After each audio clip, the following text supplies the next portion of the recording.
Les gars, j'ai 6 de mes étudiants qui ont obtenu des admissions soit à l'université ou au collège. Le gouvernement a mis en place un système pour les lettres d'acceptation provinciales.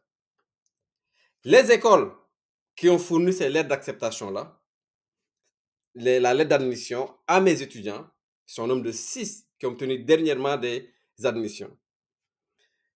Les écoles les demandent des dépôts. Le premier étudiant, ils l'ont demandé, c'est un collège, hein, c'est un collège. Ils ont demandé 7 000 $ de dépôt, 3 500 francs CFA, 3 500 000 à peu près. L'autre, c'est une université, ils ont demandé 1 000 $. Ça, je comprends, c'est quelque chose qui se faisait déjà, 500 $, 1 000 $, c'est des choses qui arrivaient. L'autre collège, qui n'est même pas dans la même province, c'est une autre province, les amis, 7 500 $ de dépôt. L'autre université, 3 000 $ de dépôt. Il y a un autre collège, c'est 1 000 $. Je comprends. Il y a une université, c'est 1 000 $. Et la dernière université, c'est 8 000 $. Donc 8 000 $, environ 4 millions hein, de francs CFA que tu dois déposer pour confirmer ton admission et pouvoir obtenir la lettre d'acceptation provinciale. Je ne sais pas si vous êtes surpris, mais moi, je ne le suis pas du tout. Parce que ça, je l'avais expliqué bien avant qu'ils mettent ce système-là en place. J'ai essayé de vous préparer. Mes étudiants sont préparés, ils ne sont pas surpris. Les étudiants qui ont demandé de payer ces montants-là, ils ne sont pas surpris du tout parce que je les avais préparés à ça. C'est ça l'importance d'un accompagnement. Alors donc, je vais vous faire un extrait de la vidéo que j'avais fait le 25, je pense le 24 février. Il n'y avait même pas encore toutes ces circonstances-là, comment est-ce que la lettre va être délivrée et tout. Mais comme j'ai les relations, les contacts, je vous ai dit exactement comment ça va se passer. Et je vous l'expliquais dans la logique. Cette fois-ci, je vous donne les montants, les chiffres exacts. Je ne vais pas faire de promotion d'aucune université ou d'aucun collège. Oui, j'ai des partenariats, mais je ne vais pas faire aucune formation, aucune publicité gratuite sur les réseaux sociaux ou sur YouTube. Pas du tout. Alors donc, on regarde cet extrait. Après ça, je vais vous partager mon écran. Je vais vous montrer exactement comment est-ce que vous devez vérifier vos choses. Ça, c'est un problème. Alors donc, puisque maintenant, ils vont avoir un nombre réduit d'étudiants, alors qu'est-ce qu'ils vont faire en ce moment-là? Ils vont demander aux étudiants à qui ils vont donner l'acceptation, un délai souvent de 30 jours, pour confirmer leur acceptation. Et comme je vous ai dit, confirmer l'acceptation, ce n'est pas gratuit. Comme tout est question d'argent, comme je vous ai dit ici, tout est question de dollars. Combien le montant ils vont demander? Moi, je suis sûr qu'ils vont demander plus de 3 000 $. 1000, il y en a déjà qui demandent 3 000 $ déjà au Québec. Sans même la nouvelle exigence. Ils te demandent, OK, si tu es accepté, il faut que tu confirmes. Pour confirmer, tu dois payer 3 000 $ de frais de confirmation sans même savoir si tu vas avoir le visa ou pas. OK? Donc ça va être une des choses qui va sortir. Pourquoi? Parce qu'en payant les 3 000 $, si tu obtiens le permis d'études et que tu arrives au Canada avec ton visa étudiant et tu ne te rends pas à l'université ou au cégep, alors tu as perdu tes 3 000 $. C'est ça, c'est ça qui va arriver. Donc, j'ai donné au montant de 3 000 $ parce que ça, c'est quelque chose qui les gens vont pouvoir, c'est une moyenne, mais ça peut être 1 500, ça peut être 4 000, ça peut être 5 000 $ parce qu'ils vont choisir des étudiants qui ont l'argent, qui vont arriver et qui vont pouvoir étudier réellement, qui sont réellement venus pour étudier, des vrais étudiants, et ils vont choisir des étudiants qui viennent pour des formations où il y a un besoin dans le marché du travail. Voilà, les amis, on va aller directement sur le site officiel d'Immigration Canada. Donc, pour les personnes qui me connaissent, ils savent que je vais tout le temps aller chercher les informations, des données, des statistiques. J'aime beaucoup les statistiques parce que je trouve que c'est important de donner des chiffres aux personnes pour qu'ils puissent exactement pouvoir savoir comment se projeter. D'accord? Donc, si c'est la première fois que tu tombes sur une de mes vidéos, je te prie de regarder la vidéo jusqu'à la fin, de regarder mes autres vidéos, de t'abonner sur ma chaîne parce qu'ici, je partage de tout ce qui concerne les études à l'étranger. Je te parle de ce qui concerne le Canada pour les étudiants, du Canada pour les travailleurs, du Canada pour les personnes qui veulent venir en tant que résidents permanents. Donc, avec beaucoup d'années d'expérience, et l'avantage ici, c'est que si tu es étudiant et que tu souhaites venir étudier au Canada ou dans un autre pays et que tu passes par ma plateforme que je vais te mettre en description, tu as la possibilité de devenir mentor un jour. Et ça, beaucoup d'étudiants à qui j'ai accompagné aujourd'hui sont mes collaborateurs. Donc, ils sont passés par moi pour leur processus. Et une fois arrivés au Canada, ils sont mes collaborateurs et qu'est-ce qu'ils font? Je les permets de gagner de l'argent en tant qu'étudiants pour pouvoir payer leur loyer, payer leurs frais de subsistance, payer tous les frais qu'ils ont besoin pour pouvoir tranquillement étudier ici.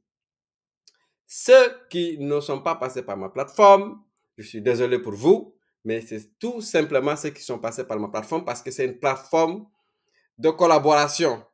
C'est une plateforme collaborative pour les études à l'étranger. OK? Alors, donc, je te prie de me suivre, d'aller sur la plateforme si tu es encore en Afrique ou dans un autre pays et que tu souhaites voyager dans un autre pays. Nous avons des collaborateurs un petit peu partout dans le monde et peu importe ton projet d'études et où est-ce que tu veux le faire, je pense que nous avons la capacité de t'orienter, de te mettre dans un chemin qui va te permettre d'aller vers le succès. Parce que notre but, c'est de t'amener vers le succès. OK?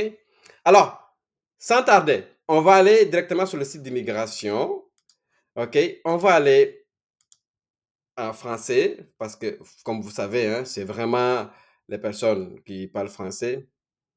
Bon, ici toujours, hein, vous allez toujours... C'est important de tout le temps, quand vous arrivez ici, la page d'information ici, c'est toujours important parce qu'il y a tout le temps des informations que vous pouvez tirer ici qui sont super importantes.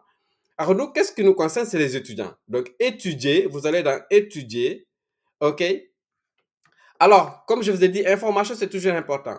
Ici, on vous dit, vous avez besoin de l'aide d'acceptation provinciale pour présenter une demande de permis d'études. OK? Et tout le reste des informations-là, vous pouvez aller fouiller. Il n'y a rien de sorcier. OK? Mais moi, je vais vous mettre ça de façon simple. Si on voit ici de la chose qui nous importe aujourd'hui, vous avez besoin de ça. Et ça, j'ai fait des vidéos, j'ai fait beaucoup de vidéos sur ça pour vous dire quand est-ce que vous avez besoin de l'aide d'acceptation provinciale et quand est-ce que vous n'en avez pas besoin. Et ça, j'en ai fait plein de vidéos là-dessus. Il faut juste aller regarder les anciennes vidéos. OK? Mais ici, pour en apprendre davantage, pour vous donner les mises à jour, OK, par rapport à comment obtenir la lettre d'acceptation provinciale. OK? Donc, la plupart des étudiants doivent présenter une lettre d'attestation provinciale qu'ils ont nommée LAP, délivrée par la province ou le territoire où ils ont l'intention d'étudier. Donc, il faut comprendre que la lettre d'acceptation provinciale, c'est la province qui la délivre. C'est l'équivalent du CAQ. Mais cette fois-ci, c'est un CAQ version 2.0, version améliorée pour les étudiants qui vont étudier au cégep ou à l'université. Pourquoi c'est une version améliorée? Parce que le CAQ n'exigeait pas que la personne aille ce qu'on appelle un dépôt à faire au niveau de l'école. Mais cette fois-ci, comme je vous ai dit en présentation, les écoles, il y a des écoles qui demandent 8 000 $, des universités qui demandent 8 000 $ et d'autres, en fonction des frais de scolarité, tu peux payer jusqu'à 15 000 $. 15 000 $ que tu vas payer pour demander la lettre d'acceptation provinciale et il n'est pas garanti que si tu payes 15 000 $, tu vas obtenir la lettre d'acceptation provinciale. Ce n'est pas garanti. Ce n'est pas garanti. OK? Il faut que ce soit clair. Alors donc, ici, on a différents provinces, des différentes provinces qui ont établi leur façon dont ça va fonctionner. Et ils n'ont pas établi ça de façon claire. Vous savez, il y a 10 provinces, hein, et des territoires au Canada. Donc, vous en avez 1, 2, 3, 4, 5, 6, 7, 8. Il en manque à peu près 4 qui doivent sortir leurs affaires. Peut-être que c'est vraiment...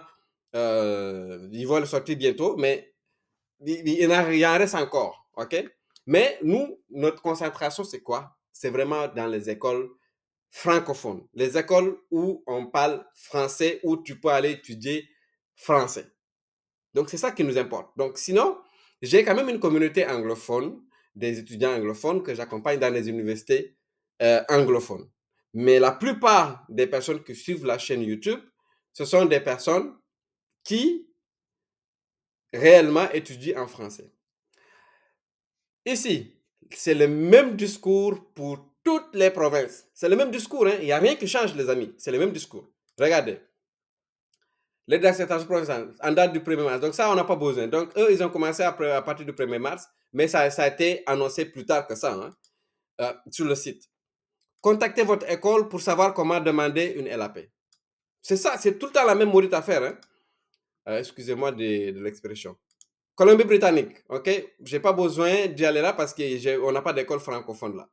Contactez votre école pour savoir comment demander une LAP. Même chose, hein, les amis. Manitoba, contactez votre école pour savoir comment demander une LAP. OK? On va aller au Nouveau-Brunswick. Contactez votre école pour savoir comment demander une LAP. Québec. OK? Si vous désirez étudier au Québec, vous avez besoin d'une attestation provinciale, OK? Ce qui est délivré par le gouvernement du Québec. Comme je vous ai dit, c'est vraiment les provinces qui délivrent les lettres d'acceptation provinciale, ainsi que le CAQ pour le Québec. Contactez votre école pour savoir comment demander un CAQ. Pour ceux qui figurent sur le CAQ, il faut cette modification-là. Donc, les personnes vont avoir le CAQ, mais ils vont avoir, en plus du CAQ standard qu'on connaît, ils vont avoir cette phrase dedans. OK? C'est ce qui va faire en sorte que le CAQ est valide. OK?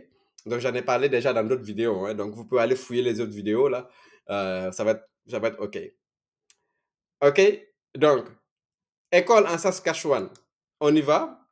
Contactez votre école pour en savoir comment demander une LAP.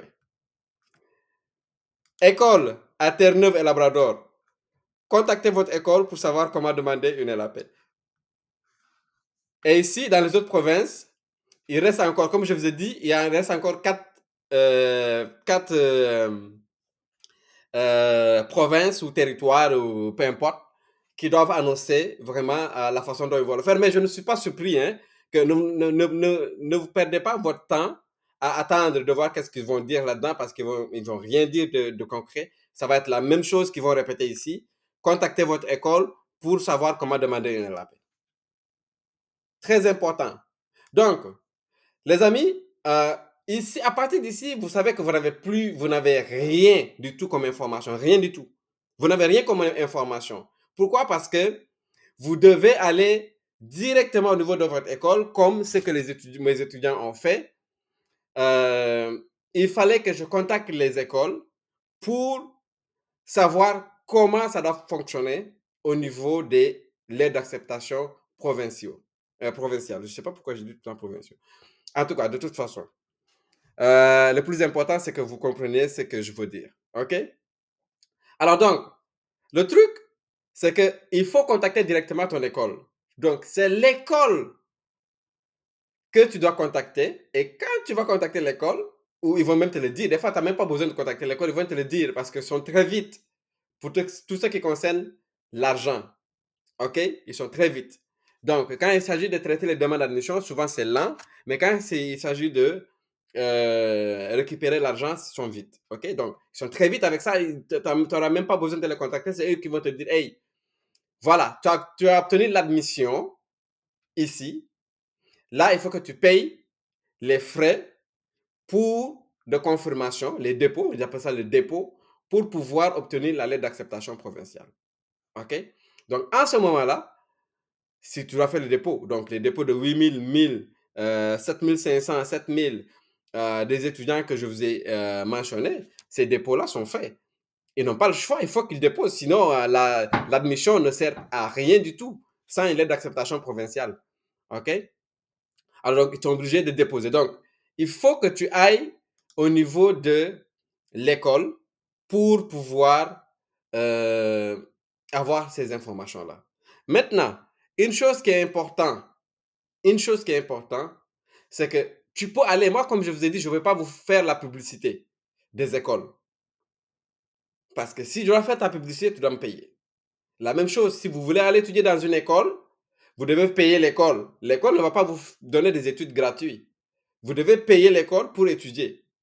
Et la même chose. Donc, si je dois faire une publicité pour une école, parce que si je dois aller vous montrer une école, ben, il faudrait que l'école me paye. Sinon, je parle de façon générale. Les seules personnes qui ont accès à ces informations-là que je vais bien sûr orienter, ce sont des étudiants qui sont avec moi, qui passent à travers ma plateforme, des étudiants qui suivent un processus qui est extrêmement rigoureux dans le sens que il y a un suivi très, très, très concret dans la phase de leur dossier. Et ils ont la possibilité d'aller partout. Et ce n'est pas seulement le Canada, ce n'est pas seulement le Québec, ce n'est pas seulement le Nouveau-Brunswick, ce n'est pas seulement les provinces qu'on connaît ici. Ils ont la possibilité d'aller partout. Parce qu'ici, nous, on les présente tellement d'opportunités qu'ils ont le choix. Alors que c'est seulement ces étudiants-là qu'on prend le temps de donner des informations et c'est logique. On ne peut pas donner des informations à des personnes qui payent et n'en donner les mêmes informations aux personnes qui ne payent pas. OK, donc c'est logique, quoi. Mais je vous ai donné des pistes. Vous pouvez aller directement sur le site de l'école. Ça peut arriver que l'école vous donne ces informations-là de façon officielle. Mais la plupart des écoles, beaucoup d'écoles, au Canada, les amis, il n'y a pas seulement 2 ou 3, 4, 5 écoles. Hein. Il y en a des centaines d'écoles. Que ce soit des collèges ou des universités, il y en a des centaines. Avec leur campus, là, il y en a des centaines. Donc, vous allez dans l'école ou le campus de votre choix, vous allez sur le site Internet, vous vérifiez les informations et c'est ça qui va vous permettre de réellement voir si vous déposez, combien vous déposez ou vous contactez directement l'école, même avant même que vous fassiez une demande d'admission. Parce que beaucoup de personnes ne vont pas commencer à faire une demande d'admission dans une école s'ils ne savent pas combien ils vont payer comme dépôt. Tu ne vas pas faire des affaires de façon aveugle. OK? Donc, tu dois savoir un peu qu'est-ce qu'ils demandent et en fonction de ça, tu vas pouvoir déposer ton admission. Tu vas pouvoir avoir le choix de faire une demande d'admission dans cette école-là ou pas. OK? Mais il y a plusieurs universités qui ne le font pas. Sur ce, les amis, voilà, j'espère que cette vidéo a été très intéressante pour vous. Ça, c'est une première partie. Je vais en faire d'autres vidéos où je vais vous donner un peu plus d'informations par rapport à cette fameuse lettre d'acceptation qui va donner beaucoup de mots de tête à plusieurs personnes. Sur ce, n'oubliez pas de vous abonner. Ciao.